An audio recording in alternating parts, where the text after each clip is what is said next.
Share बाजार एक ऐसी लड़ाई का मैदान है जहां एक तरफ हैं बड़ी बड़ी कंपनियां, एमबीए और सीए की फौज वाले इंस्टीट्यूशनल इन्वेस्टर्स, और दूसरी तरफ हैं हम और आप जैसे आम निवेशक। तो सवाल यह है कि क्या इस खेल में हमारे जीतने का कोई चांस भी है?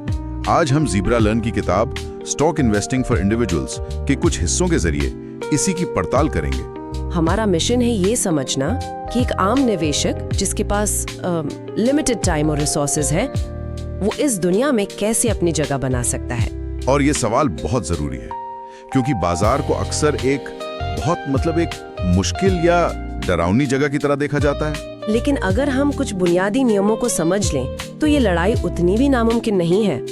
आज हम यही करेंगे, कुछ सबसे बड़े मिथकों को तोड़ेंगे, जैसे कि शेयर प्राइस का सच क्या है, पूरा बाजार एक साथ कैसे चलता है, और सबसे जरूरी वो कौन सी एक रणनीति है जो एक आम निवेशक को बड़े नुकसान से बचा सकती है। चलिए, तो सबसे पहले सबसे बुनियादी चीज से शुरू करते हैं, एक शेयर। हम सबने ये शब्द सुना है, लेकिन किताब इसे बहुत सरल तरीके से समझाती है। जब किसी कंपनी को अपना बिजनेस बढ़ाने के लिए पैसा चाहिए होता है तो वो अपनी मालिक यानी ओनरशिप को छोटे छोटे हिस्सों में बांटकर आम लोगों को बेच देती है। इन्हीं हिस्सों को शेयर्स कहते हैं। बिल्कुल, और ये हिस्से करोड़ों में भी हो सकते हैं। तो जब कोई एक शेयर खरीदता है तो वो उस कंपनी में एक बहुत छोटा सा हिस्सेदार बन जाता है। लेकिन यहाँ से कहानी दिलचस्प होनी शुरू होती है। हम रोज टीवी पर देखते हैं रिलायंस का शेयर 2000 का हो गया या एमआरएफ का शेयर 1 लाख रुपए का है, और हमें लगता है कि जिस कंपनी का शेयर प्राइस ज्यादा है वो ज्यादा बड़ी और बेहतर कंपनी है। हाँ, ये तो एकदम कॉमन सेंस लगता है कि एक 5000 रुपए का शेयर 200 रुपए के शेयर वाली कंपनी से कहीं बड़ा होगा। आप कह रही हैं ये एक छलावा हो सकता है? बिल्कुल, और यही सबसे पहली गलती है जो नए निवेशक करते हैं।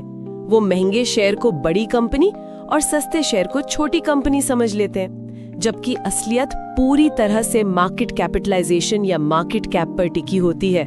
ये हेडलाइन की चमक दमक के पीछे की असली कहानी है। मार्केट कैप का फॉर्मूला बहुत आसान है। कंपनी के एक शेयर की कीमत को उसके कुल शेयरों की संख्या से गुणा कर दीजिए। अच्छा, मतलब एक शेयर की कीमत अकेली कुछ नहीं बताती, कुल शेयरों की संख्या भी उतनी जरूरी है। उससे भी ज्यादा जरूरी। इसे एक उदाहरण से समझते हैं, जिसे स्टॉक स्प्लिट कहते हैं। मान लीजिए एक कंपनी एबीसी है जिसके 10 करोड़ शेयर हैं और एक शेयर की कीमत है 2000 रुपए। तो उसका मार्केट कैप हुआ 20,000 करोड़ रुपए। सही। अब कंपनी को लगता है कि 2000 का शेयर खरीदना छोटे निवेशकों के लिए मुश्किल है, तो वो अपने हर एक शेयर को 2 हिस्सों में तोड़ देती है। इसे 1:1 स्प्लिट कहते हैं। तो अब कंपनी के कुल शेयर 10 करोड़ से बढ़कर 20 करोड़ हो गए। एग्जैक्टली। और जैसे ही ऐसा होता है, शेयर की कीमत अपने आप आधी होकर 1000 रुपए हो जाती है। अब देखिए, टीवी पर खबर आएगी एबीसी का शेयर 2000 से गिरकर 1000 का हुआ। एक नया निवेशक सोचेगा कि कंपनी के साथ कुछ बहुत बुरा हो गया। लेकिन अगर आप अब मार्केट कैप निकालेंगे, 20 करोड़ शेयर गुणा 1000 रुपए, तो वो अब भी 20,000 करोड़ ही है। बिल्कुल, कंपनी के वैल्यू में 1 पैसे का भी फर्क नहीं आया, बस शेयर सस्ता दिखने लगा। इसलिए हमेशा मार्केट कैप देखिए, शेयर प्राइस नहीं। वाह, ये तो आंखें खोलने वाली बात है। अब एक और सवाल आता है, अगर कोई एक स्टॉक, मान लीजिए एक्सिस बैंक, आज 3% नीचे है, तो क्या इसका मतलब है कि पूरा बाजार ही खराब परफॉर्म कर रहा है? मतलब बाजार के मूड का पता कैसे चलता है? बहुत अच्छा सवाल है। यहीं पर इंडेक्स की भूमिका आती है। जैसे थर्मोमीटर शरीर का तापमान बताता है, वैसे ही इंडेक्स स्टॉक मार्केट का तापमान बताता है। भारत में 2 मुख्य इंडेक्स है, बीएसई का सेंसेक्स जो भारत की 30 सबसे बड़ी और महत्वपूर्ण कंपनियों से मिलकर बनता है, और एनएसई का निफ्टी जो 50 कंपनियों से बनता है।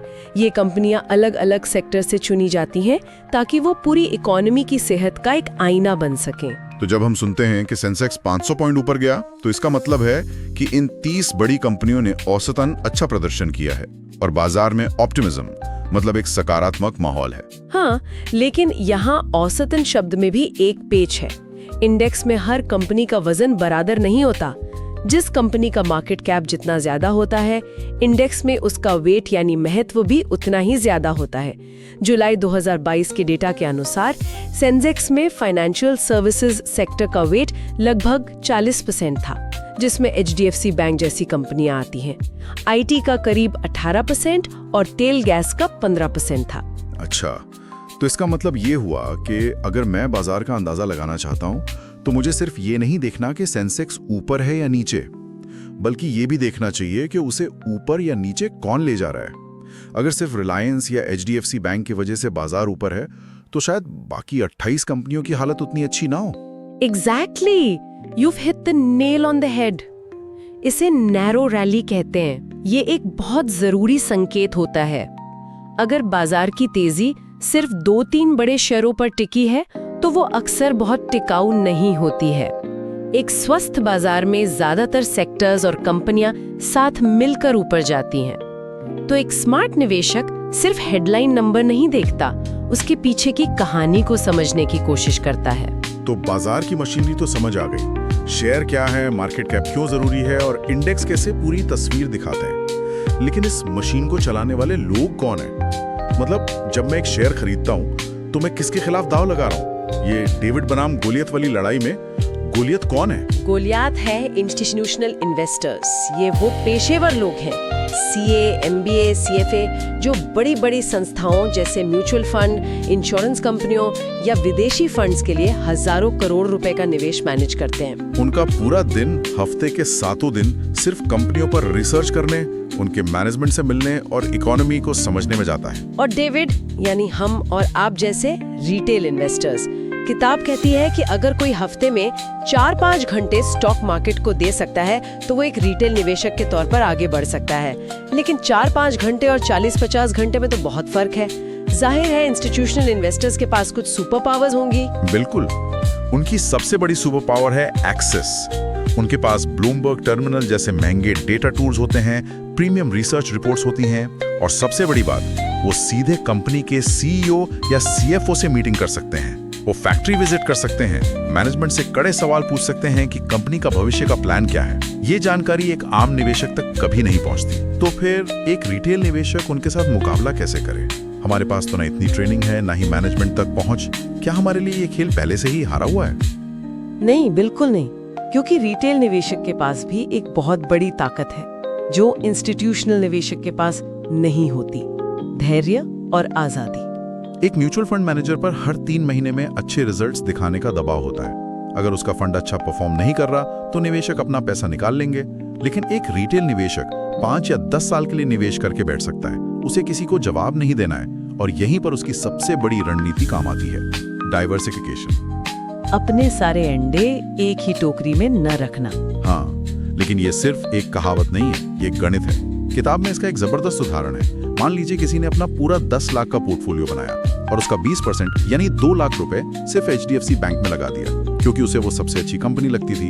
अब किसी वजह से HDFC का शेयर 60% गिर जाता है, तो 2 लाख रुपए का 60% मतलब 1,20,000 का सीधा नुकसान। कुल 10 लाख के पोर्टफोलियो पर 12% की भारी गिरावट सिर्फ एक स्टॉक की वजह से। बिल्कुल, लेकिन सोचिए अगर उसने डाइवर्सिफाई किया होता और HDFC में सिर्फ 3% यानी 30,000 रुपए लगाए होते, तब भी अगर शेयर 60% गिरता तो नुकसान होता 18,000 रुपए का। कुल पोर्टफोलियो पर असर पड़ता सिर्फ 1.8% का। सही, डाइवर्सिफिकेशन आपको किसी एक कंपनी की तबाही से बचाता है। ये रिटेल निवेशक का सुरक्षा कवच है। लेकिन यहाँ एक सवाल है, क्या जरूरत से ज्यादा डाइवर्सिफिकेशन भी खराब हो सकता है? मतलब अगर किसी ने 50-60 कंपनियों में थोड़ा थोड़ा पैसा लगा दिया तो? बहुत सही पॉइंट है, उसे मजाक में डिवॉर्सिफिकेशन कहते हैं। अगर आप बहुत ज्यादा कंपनियों में निवेश कर देंगे तो आपका पोर्टफोलियो लगभग इंडेक्स जैसा ही बन जाएगा। फिर आप किसी एक अच्छी कंपनी की ग्रोथ का भी पूरा फायदा नहीं उठा पाएंगे। तो सही संतुलन ढूंढना ही असली कला है। शायद 15 से 20 अच्छी कंपनियां जो अलग अलग सेक्टर से हो, एक आम निवेशक के लिए एक अच्छी शुरुआत हो सकती है। ठीक है, तो हमने बाजार को समझा, खिलाड़ियों को समझा और अपनी रक्षा करने की रणनीति भी जान ली। लेकिन अब सबसे बड़ा सवाल, कौन सा स्टॉक खरीदें और किस कीमत पर?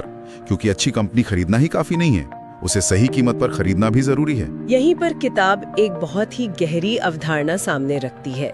हर स्टॉक की 2 वैल्यू होती है। एक है मार्केट वैल्यू, जो हमें स्क्रीन पर दिखती है और हर सेकंड बदलती है। ये वो कीमत है जिस पर लोग स्टॉक खरीदने बेचने को तैयार हैं। और दूसरी है ट्रू या इंट्रिंसिक वैल्यू, यानी उस बिजनेस की असली अंडरलाइन कीमत। ये कंपनी की कमाई की क्षमता, उसके एसेट्स और भविष्य की ग्रोथ पर निर्भर करती है। एक मिनट, यहाँ मैं थोड़ा उलझ गया। अगर मार्केट वैल्यू में सेंटिमेंटल वैल्यू भी जुड़ी है जो कि सिर्फ भावनाओं पर आधारित है, तो क्या इसका मतलब ये नहीं कि स्टॉक मार्केट काफी हद तक बस एक तरह का जुआ है जहां तर्क से ज्यादा भावनाएं काम करती है? शॉर्ट टर्म में हाँ बिल्कुल, बाजार भावनाओं का ही खेल है। मार्केट वैल्यू असल में ट्रू वैल्यू और सेंटिमेंटल वैल्यू का जोड़ है। जब बाजार में लालच हावी होता है, जिसे बुल मार्केट कहते हैं, तो लोग किसी भी कीमत पर खरीदने को तैयार रहते हैं और मार्केट वैल्यू ट्रू वैल्यू से बहुत ऊपर चली जाती है। और जब बाजार में डर फैलता है, जिसे बेयर मार्केट कहते हैं, तो लोग अच्छी से अच्छी कंपनियों के शेयर भी कौड़ियों के भाव बेचने लगते हैं और मार्केट वैल्यू ट्रू वैल्यू से नीचे आ जाती है। मुझे 2008 की मंदी याद है। हर कोई डरा हुआ था। जिन्होंने उस डर के माहौल में इंट्रिंसिक वैल्यू को पहचाना, उन्होंने अगले कुछ सालों में जबरदस्त दौलत बनाई। ये सिर्फ थ्योरी नहीं है, ये बाजार की हकीकत है। तो किताब के अनुसार एक स्मार्ट निवेशक का मकसद यही है कि वो इन भावनाओं के खेल का फायदा उठाए। जब बाकी लोग लालची हो रहे हों तो वो सावधान हो जाए, और जब सब डरे हुए हों तब वो खरीदने के मौके ढूंढे। ये सुनने में तो बहुत सही लगता है, लेकिन असल दुनिया में इसे करना कितना मुश्किल है, क्योंकि जब सब लोग डर कर बेच रहे होते हैं तब खरीदने के लिए बहुत हिम्मत चाहिए। बहुत हिम्मत। और इसीलिए ये आसान नहीं है, क्योंकि इंट्रिंसिक वैल्यू का अनुमान लगाना भी कोई विज्ञान नहीं है। ये एक कला है और इसमें गलतियां हो सकती हैं। किताब में 3 बड़े जोखिम बताए गए हैं। पहला है कि हम कंपनी की ग्रोथ का ही गलत अनुमान लगा लें, जैसे नेस्ले का उदाहरण है। मान लीजिए हमने ये सोचकर निवेश किया कि कंपनी अगले 10 साल तक 15% की दर से बढ़ेगी। हमारी सारी कैलकुलेशंस इसी पर टिकी हैं, लेकिन असल में कंपटीशन की वजह से वो सिर्फ 5% की दर से बढ़ी। हमारा पूरा वैल्यूएशन का हिसाब ही गड़बड़ा जाएगा। और दूसरा जोखिम? दूसरा बड़ा जोखिम है इंडस्ट्री के ट्रेंड को ही न समझ पाना। आप किसी कंपनी का कितना भी अच्छा विश्लेषण कर लें, लेकिन अगर वो गलत इंडस्ट्री में है तो वो डूब जाएगी। जैसे अगर किसी ने 10 साल पहले एक बहुत अच्छी कैमरा रील बनाने वाली कंपनी में निवेश किया होता, ये सोचे बिना कि डिजिटल कैमरे और अब स्मार्टफोन पूरी इंडस्ट्री को खत्म कर देंगे। कंपनी अच्छी थी, मैनेजमेंट अच्छा था, लेकिन इंडस्ट्री ही खत्म हो गई। हाँ, और आज के समय में इसका उदाहरण हो सकता है सिर्फ पेट्रोल गाड़ियां बनाने वाली कंपनी में निवेश करना, ये देखे बिना कि दुनिया इलेक्ट्रिक गाड़ियों की तरफ कितनी तेजी से बढ़ रही है। और तीसरा खतरा तो शायद हमारे दिमाग के अंदर ही है। बिल्कुल, किताब इसे ओवर ऑप्टिमिज्म कहती है। मतलब हम कुछ ज्यादा ही पॉजिटिव हो जाते हैं। किसी दोस्त या रिश्तेदार ने कह दिया कि ये कंपनी बहुत अच्छी है, ये स्टॉक रॉकेट होने वाला है, और हम कूद पड़े बिना सोचे समझे। ये एक तरह का कॉग्निटिव बायस है, जहां हम सिर्फ उस जानकारी पर ध्यान देते हैं जो हमारी सोच से मेल खाती है और बुरी खबरों को नजरअंदाज कर देते हैं। ये भावनाओं में बहकर स्टॉक की कीमत को उसकी असलियत से ज्यादा आंकना है, जो अक्सर बड़े नुकसान की वजह बनता है। तो चलिए इस गहरी चर्चा को समेटते हैं। आज हमने समझा कि शेयर की कीमत से ज्यादा जरूरी कंपनी का मार्केट कैप क्यों है। हमने सेंसेक्स और निफ्टी जैसे इंडेक्स के पीछे के गणित को देखा और जाना कि नैरो रैली जैसे संकेत हमें बाजार की सेहत के बारे में क्या बताते हैं। और हमने डेविड बनाम गोलियत की लड़ाई में रिटेल निवेशक के सबसे बड़े हथियार डाइवर्सिफिकेशन के बारे में बात की। और जो सबसे महत्वपूर्ण बात इस चर्चा से निकल कर आई, वो है स्टॉक की असली कीमत और बाजार की भावनाओं से चलने वाली कीमत के फर्क को समझना। दौलत बनाना यानी वैल्यू क्रिएशन एक धीमी प्रक्रिया है। इसमें समय और धैर्य लगता है। जब किसी कंपनी की कमाई की क्वालिटी और क्वांटिटी दोनों समय के साथ बढ़ती हैं, तो उसकी असली यानी इंट्रिंसिक वैल्यू बढ़ती है। और बाजार की कीमत यानी मार्केट वैल्यू थोड़े समय के लिए भले ही इधर उधर भटके, लेकिन लंबे समय में वो हमेशा इंट्रिंसिक वैल्यू को फॉलो करती ही है। यही निवेश का मूल मंत्र है। ये चर्चा एक दिलचस्प सवाल पर खत्म होती है। किताब में अलग अलग निवेश दर्शन यानी इन्वेस्टमेंट फिलॉसफीज की बात की गई है। एक है वैल्यू इन्वेस्टिंग, जिसका मकसद है अच्छी कंपनियों को तब खरीदना जब वो किसी वजह से बाजार में सस्ती मिल रही हो। दूसरी है ग्रोथ इन्वेस्टिंग, जो कहती है कि तेजी से बढ़ती ही कंपनियों में निवेश करो, भले ही वो थोड़ी महंगी क्यों न लग रही हो। और एक है GARP यानी growth at a reasonable price, जो दोनों का मिश्रण है। तो किसी भी निवेशक के लिए पहला कदम यह सोचना है कि इनमें से कौन सा रास्ता उसके स्वभाव और जोखिम लेने की क्षमता से मेल खाता है। आपका लक्ष्य क्या होगा? जमीन में छिपा एक हीरा खोजना या एक तेज रफ्तार से दौड़ती ट्रेन पर सवार होना?